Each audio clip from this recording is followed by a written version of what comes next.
کہ بعض حضرات کے دل میں یہ خیال پیدا ہوتا ہے کہ آج کل سائنس اور ٹیکنالوجی کا دور ہے، تو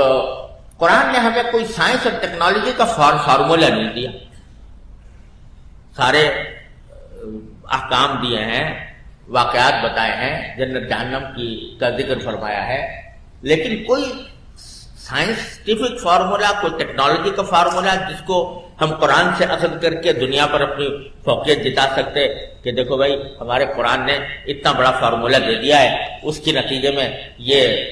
ٹیکنالوجی وجود میں آ گئی ہے، تو ایسا نہیں ہوا۔ قرآن نے یہ ہمیں کیوں نہیں دیا؟ جواب اس کا یہ ہے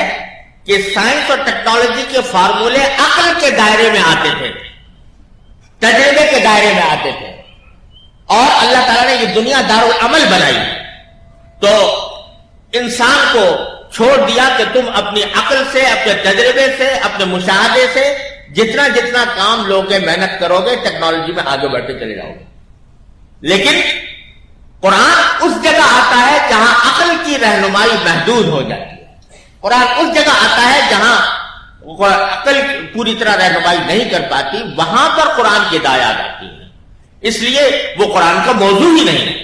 وہ انسان کی عقل کا موضوع ہے، تجربے کا موضوع ہے، اور اگر ہم مسلمان اس میں پیچھے رہ گئے ہیں تو وہ ہمیں اپنی بدعملی کی وجہ سے پیچھے رہ گئے۔ اگر ہم اپنے عمل کو جاری رکھتے اور تجربات اور اپنے علم کو آگے بڑھاتے تو پیچھے نہ رہتے۔ اللہ تعالیٰ نے یہ دنیا دارالعمل بنائی ہے، جو اپنے علم اور تجربے سے فائدہ اٹھائے گا وہ اللہ تعالیٰ اس کی دنیا میں اس میں کامیاب فرمائیں گے، چاہے وہ مسلم ہو یا غیر مسلم ہو۔ اللہ تعالیٰ کی یہ سنت۔ وہ میں آج ہی صبح کہہ رہا تھا کہ کوئی بھی قوم جس کو ہم باطل پر سمجھتے ہوں وہ اپنے باطل کی وجہ سے ترقی نہیں کرتی، وہ کسی حق صفت کی وجہ سے ترقی کرتی ہے۔ اقبال مرحوم نے کہا تھا کہ قوت مغرب نہ از جنگ و رباب، قوت مغرب نہ از جنگ و رباب، نیز رقص دختران بے حجاب، نیز شہر ساحران لال روز، نیز عریاں ساق و نئے از قطع موس، قوت افرنگ از علم و فنت، از ہمی آتش چراغ روشنت، حکمت از قطع و برید جامنیس، مانے علم و ہنر عمامن۔ وہ کہتے ہیں کہ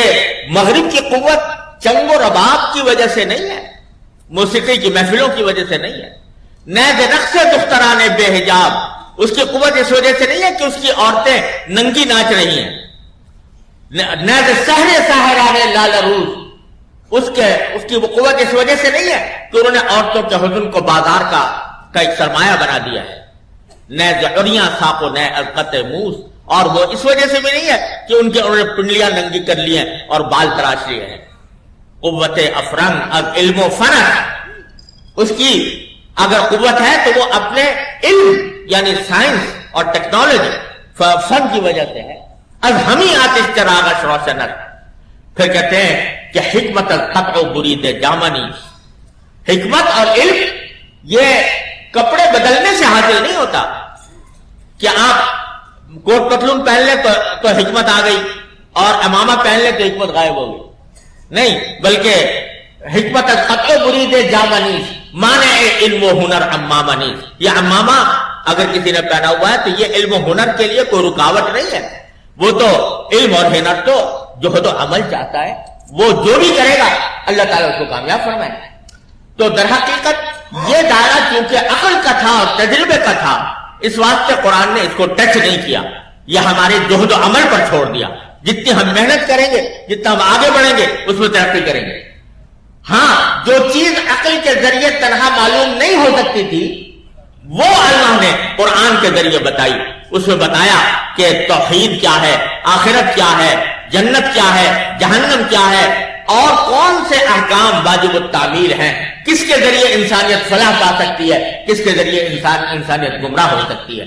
یہ تھا اصل موضوع قرآن کریم کا جو اس نے قرآن کریم نے اختیار کیا ہے۔ باقی اس نے سوچ دیا کہ وَأَعِدْ، جو چاہو تم ترقی کرتے جاؤ، اور ان حصولوں کے دائرے میں رہتے ہوئے جو جہد و عمل کرو گے دنیا کے اندر اس کا پھل پاؤ گے۔ اکبر الہ آبادی مرحوم نے کہا تھا کہ تم شوق سے کالج میں پلو، پارک میں پھولو، تم شوق سے کالج میں پلو، پارک میں پھولو، جائز کے غباروں پہ اڑو چسپ جھولو